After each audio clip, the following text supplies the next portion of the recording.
nós devemos reverter, quebrar este preconceito, esta associação absolutamente indevida de vincular o xiismo com o radicalismo, que é exatamente o contrário. E eu quero dizer, não que todos os sunitas sejam violentos e radicais, mas o radicalismo no Oriente Médio, o califado islâmico, a irmandade muçulmana, este chamado Estado Islâmico, os verdadeiros terroristas, eu não conheço um xiita que defenda esta proposta. Para se estudar a Revolução Iraniana, que muitos autores até equiparam em importância a revoluções como a própria Revolução Francesa, né, devido a magnitude do evento que aconteceu ali no Irã em 1979. Primeiro que era uma pessoa que altamente, fortemente manipulada pelas potências da época, primeiro pela Grã-Bretanha e depois pelos Estados Unidos.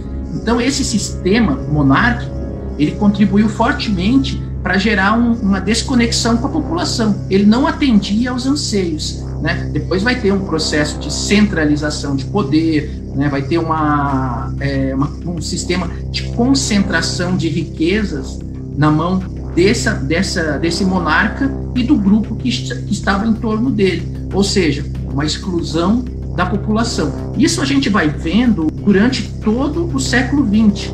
Ele atendia ao interesse, né, basicamente, das potências ocidentais, basicamente, primeiro da Grã-Bretanha e depois dos Estados Unidos, que eram que realmente mandava ali.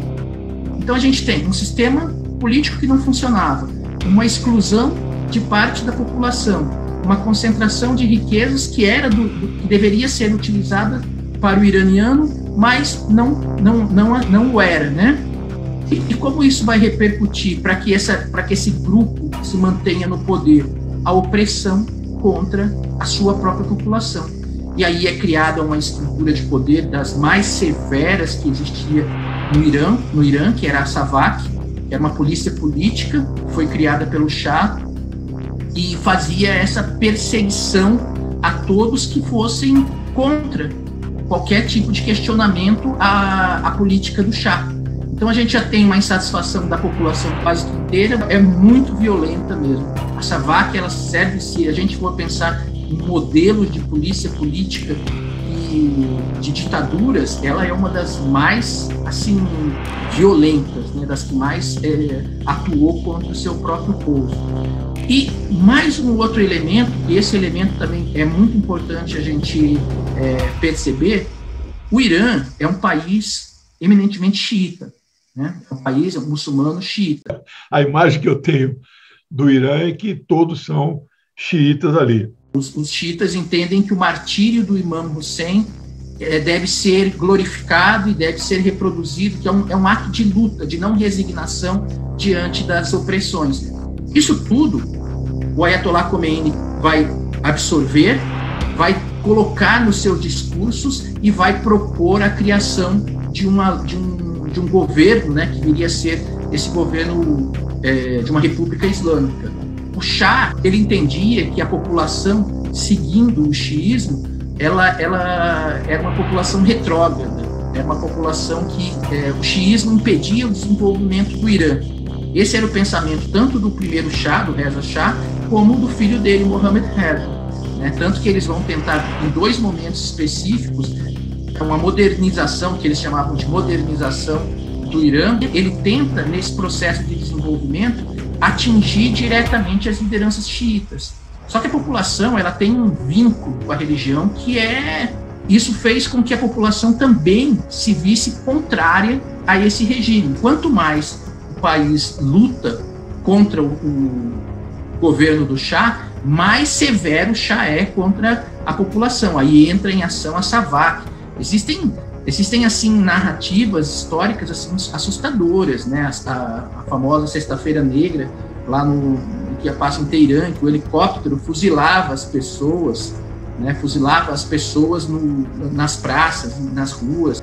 Então, percebam que é importante a gente entender que há uma luta entre o opressor e o oprimido, em duas instâncias. Uma primeira instância é a população iraniana sendo oprimida pelo Shah, Em 1979, quando é instaurada essa república, o primeiro ato, né, estadunidense é repudiar.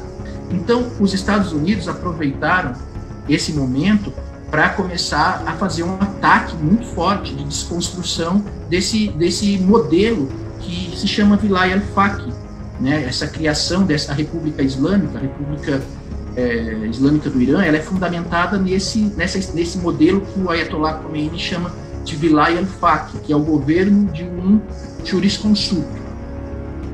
Isso, para qualquer pessoa no Ocidente, não é compreensível você ter uma liderança religiosa acima de toda uma estrutura republicana. Mas isso era um anseio que a população queria, é a forma com que ela responde à religião, né? Segundo o Ayatollah Khomeini, nos escritos dele, ele diz que esse modelo era o modelo que existia no período do profeta. Aí entra, então, um período em que a mídia ocidental ela vai atacar de todas as formas. Foi construída uma imagem de um exotismo perigoso, de lideranças que querem absorver o poder para eles e que não está vinculado aos anseios da população.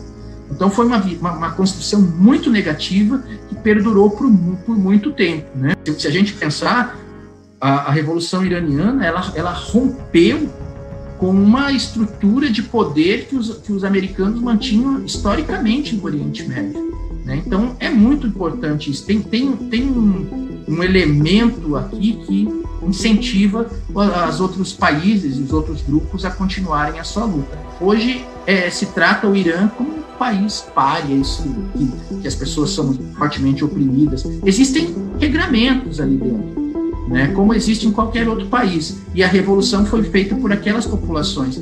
Imagino aí é uma observação minha, né, se eventualmente não houvesse essa opressão tão grande, essa pressão, seja de Israel, seja dos Estados Unidos ou de outros países, os processos teriam sido diferentes hoje no Irã.